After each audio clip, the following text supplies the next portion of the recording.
This is VOA Africa.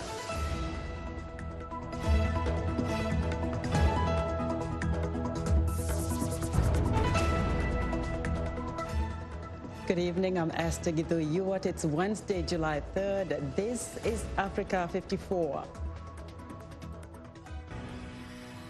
Dozens of people are killed after an airstrike slams into a Libyan migrant center in Tripoli. We'll have a live report from Egypt on the latest winners and losers at the Africa Cup of Nations. And we'll look into the growing interest in blockchain and cryptocurrency on the continent.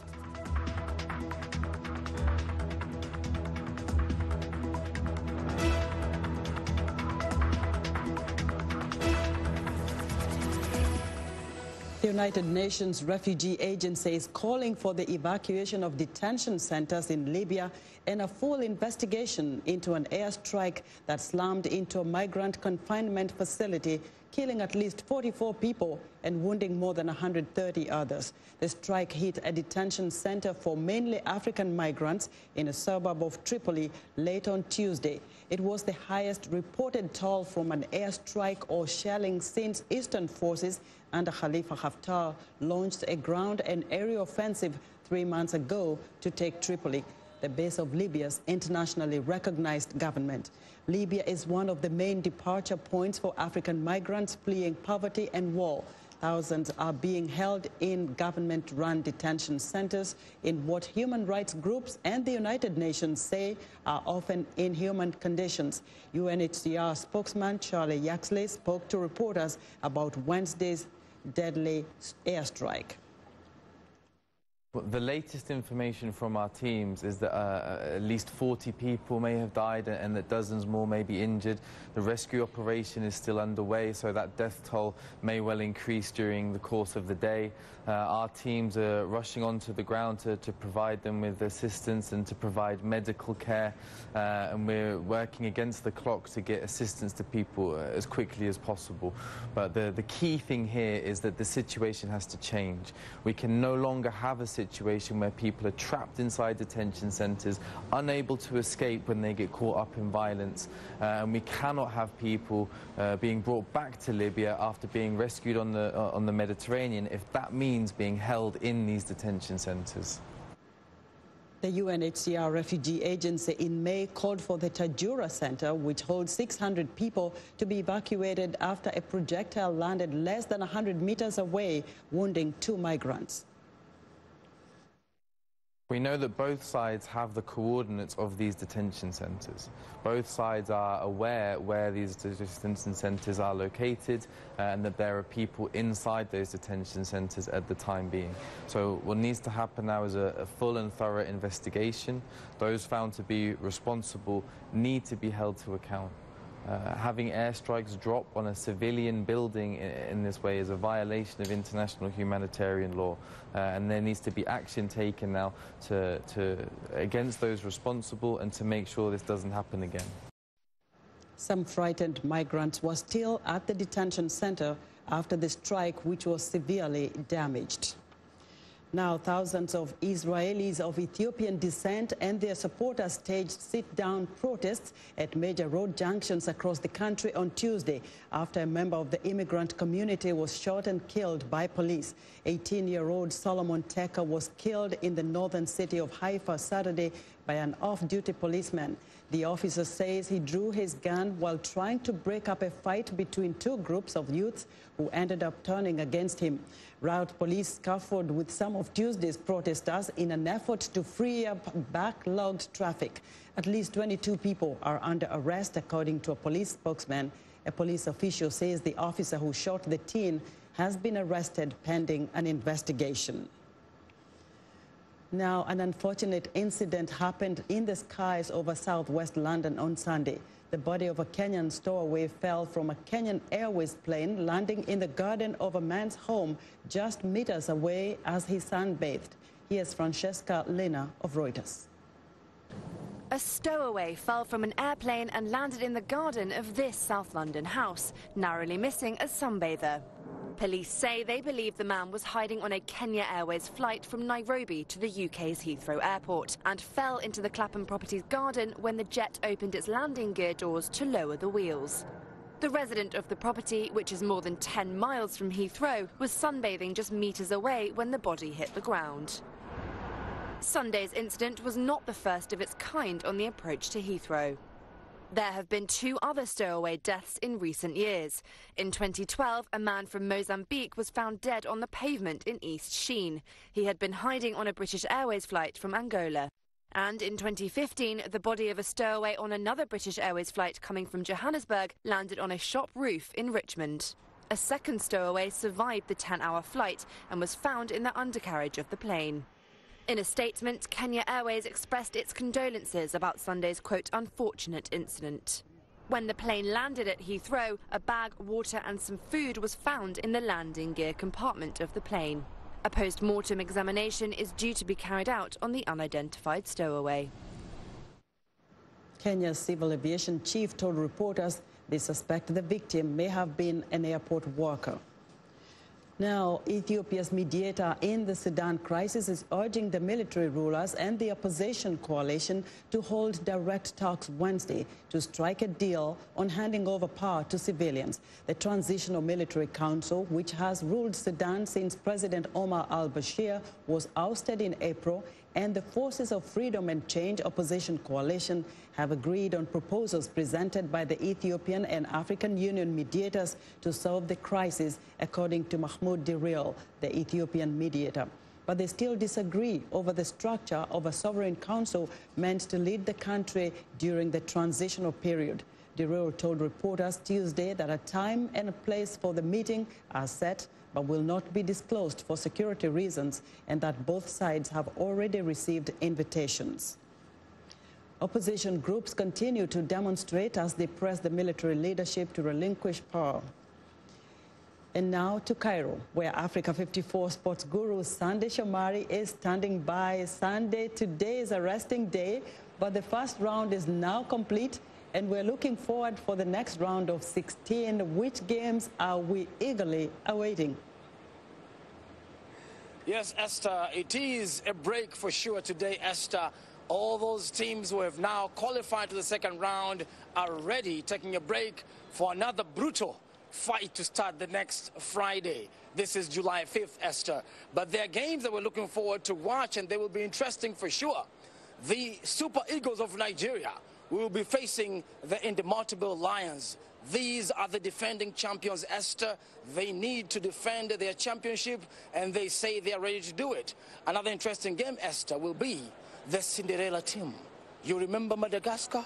The team is here to the second round, and they just did this for the very first time. They are facing the DRC, Democratic Republic of Congo. It will be very interesting to watch, as well as, Esther, the host nation, Egypt. The Pharaohs are ready to take on Bafana Bafana from South Africa. What's going to happen there? Everybody is waiting, Esther, for that. Now, Sunday, we've heard about a boycott from the Ugandan camp. Do you have any updates on this? Yes, Esther, as you know, stories have been already surfacing around about this Uganda Cranes team. They didn't show up for exercise yesterday, and they're demanding their bonus pay. There are promises for $10,000 to be given to them as bonus, and according to them, that amount was never paid. But Esther, the FUFA, Federation of Soccer in Uganda, officials are saying that they paid $14,000 to each player, and this money came from the president, Yoweri Museveni, after he gave them 2 billion shillings, Uganda shillings in total. So what they're saying is, the players are demanding that, listen, this is coming from the president. It's not the promise that FUFA did. So that's why they're still saying they're boycotting. But I tried to find the officials, Esther, the president of FUFA right here in Egypt. I couldn't get him through. I called him several times. He never came back to me. But some officials who didn't want to be named said this has been resolved. No, but Esther, right. we're yet to find out. Okay, Sunday. Now, very briefly, the beginning of the second round starts on July 5th. Which teams are going to kickstart this match? Yeah, Esther, if everything is fine, it's going to be Uganda and Senegal. That is going to be July 5th. And Uganda and Senegal, as we are waiting to see Sadio Mane, the king of Senegal, Teranga Lions, will be facing them. As you know, he did bring down the ship, the Kenyan ship, twice.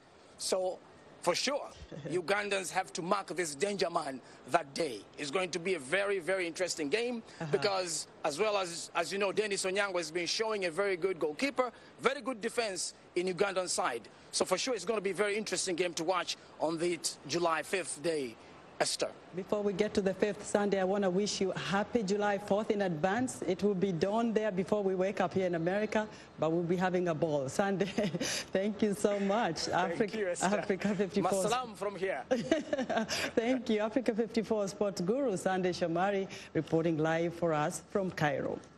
Now, Zimbabwe says its practice of dehorning rhinos to deter poaching is paying off. Wildlife officials say poaching is slowing and the number of rhinos is increasing thanks to the program. Columbus Mavunga reports from Matobo National Park. Zimbabwe's Matobo National Park is home to both endangered black rhinos and threatened southern white rhinos. They were moved to this site about 500 kilometers southwest of Harare to protect them from rampant poaching. Wildlife conservation groups say joint efforts by non-profit groups and the government of Zimbabwe to fight rhino poaching are working. They remove the rhino's horns, which are highly valued in the Asian black market for alleged healing properties and backed by science. The dehorning, of course, removes the incentive to poachers and increases the risk for a low reward. And in small populations, we feel that it is the way to go. After 3 hours searching with the Zimbabwe Parks Ranger, Marvelous Newembwa, we find rhinos. Some run away, but some don't. Another strategy to protect the rhinos, say rangers, is to scatter them so that poachers do not find them in one place. I'm happy to report over the few years, the number of poachers in Zimbabwe and the Kaza region has drastically reduced. We have good conservation programs to make sure that we look after our wild animals. Wildlife authorities provide rangers in Zimbabwe national parks with camping equipment and field work equipment like cameras and GPS services. Still, efforts to stop poaching is a major challenge. Protection of rhinos is a very complicated affair, as you're probably aware, and there are a number of strategies which are in place. We had the big poaching epidemic in 2004, 2003, 2004, and at that point we stepped up our assistance to parks insofar as assisting with implants in horns and other patrol support to try and cut down on the loss of rhinos in the national park. The current rhino population is kept secret so that poaching groups do not exploit it, and wildlife conservationists can continue to make progress. Ultimately, officials say the goal is to ensure future generations see rhinos in national parks, not in zoos. Columbus Mavunga for VOA News, Matobo National Park, Zimbabwe. We're excited to hear what you think about Africa 54. Join the discussion on Facebook. The address is Africa 54. We're also streaming our broadcast live on Facebook. Please watch and share our show with your friends. Also check out our headlines 24/7 on voaafrica.com. Still to come, could the continent be the next frontier for cryptocurrency and blockchain technology? We'll be back.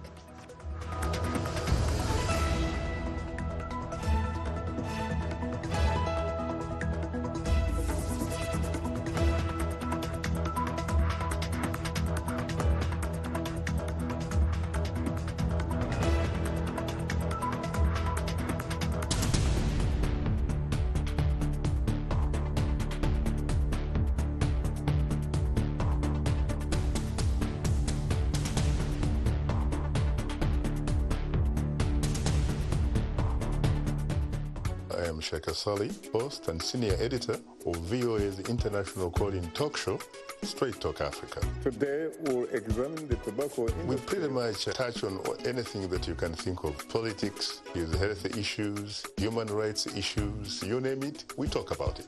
The issues that we discuss are pertinent to most people on the African continent. A very, very rare and unique opportunity to interact with their leaders. The lyrics could be French, English, Portuguese, Bantu, Arabic. It is the beat. The African beat that counts. The beat does all the translations. It cuts across all languages and gives us the understanding that this is the African beat. It is so distinct and adhesive. It binds us together. African Beat on the Voice of America. For more information, visit our website at www.voanews.com/AfricanBeat.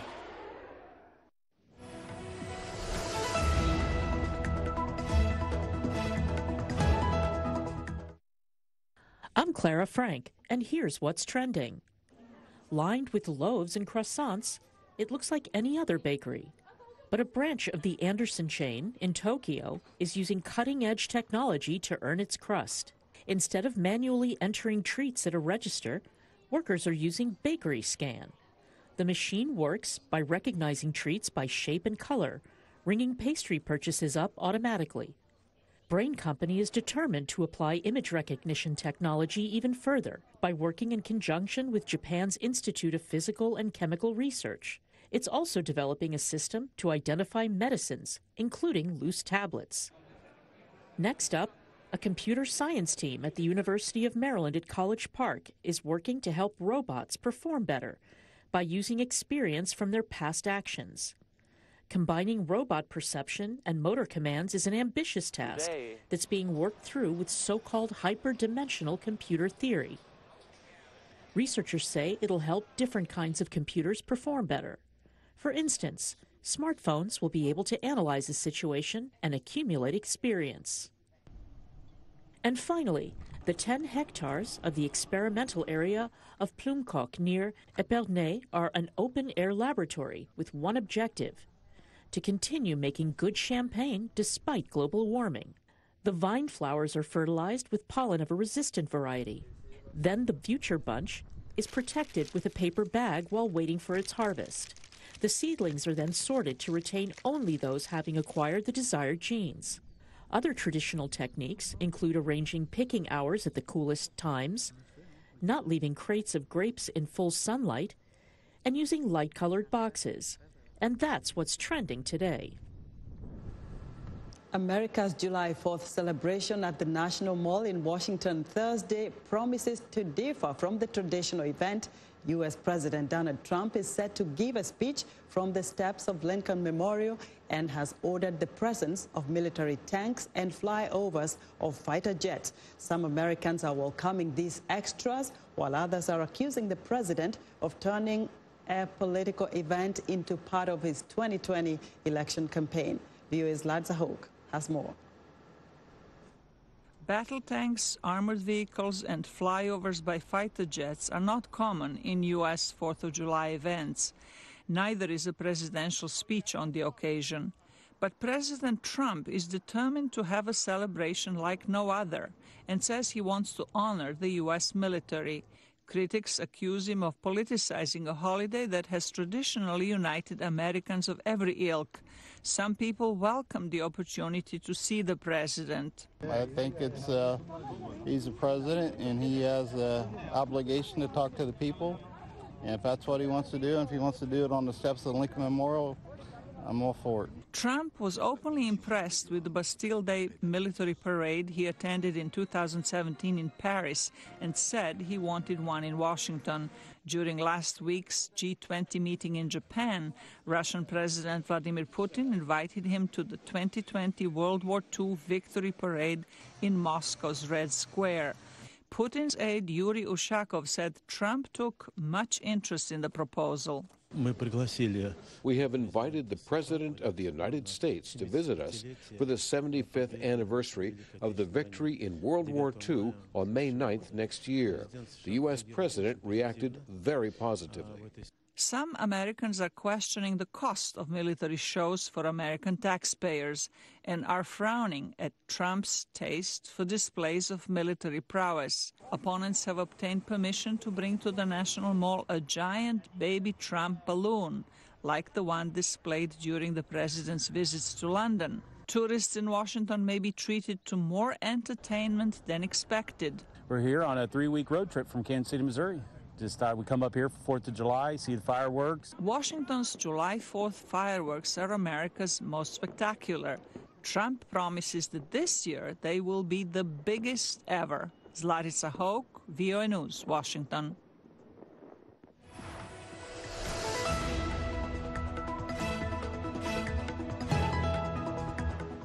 It's time for our technology segment, and joining us now is our tech reporter, Paul Dio. Paul, what do you have? Hello, Esther.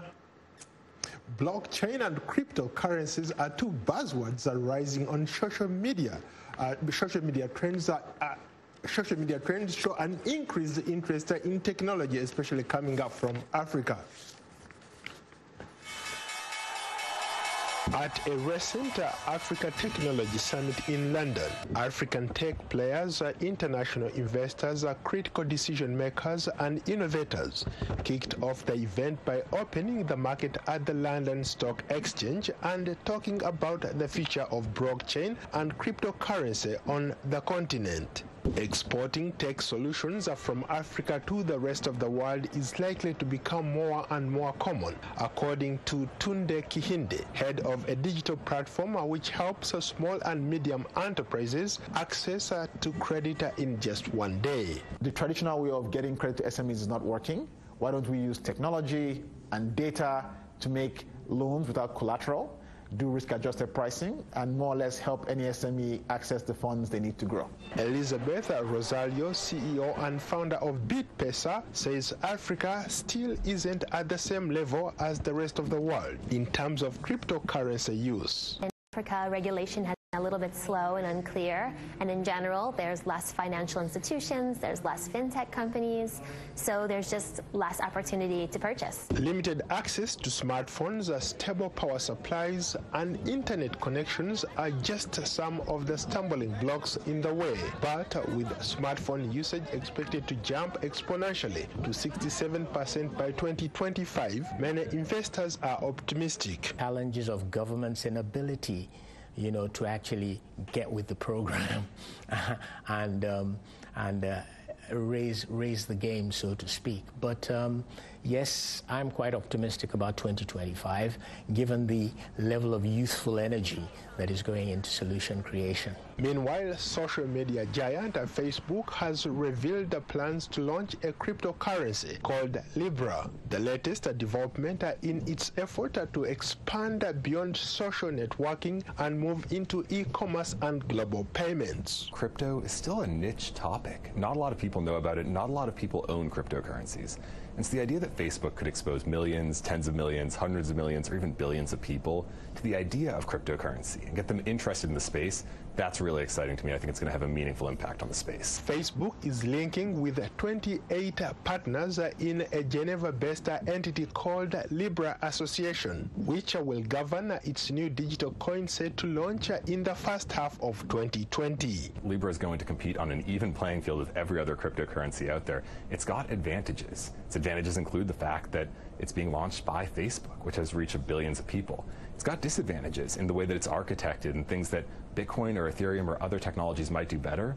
One of the beauties of the cryptocurrency markets is that they're open markets. Facebook has already created a subsidiary called Calibra, which will offer digital wallets to save and send and spend Libras. Calibra will be connected to Facebook messaging platforms, Messenger and WhatsApp, which already boasts of more than 1 billion users. The California-based tech company has big aspirations for Libra, but consumer privacy concerns or regulatory barriers may present significant hurdles.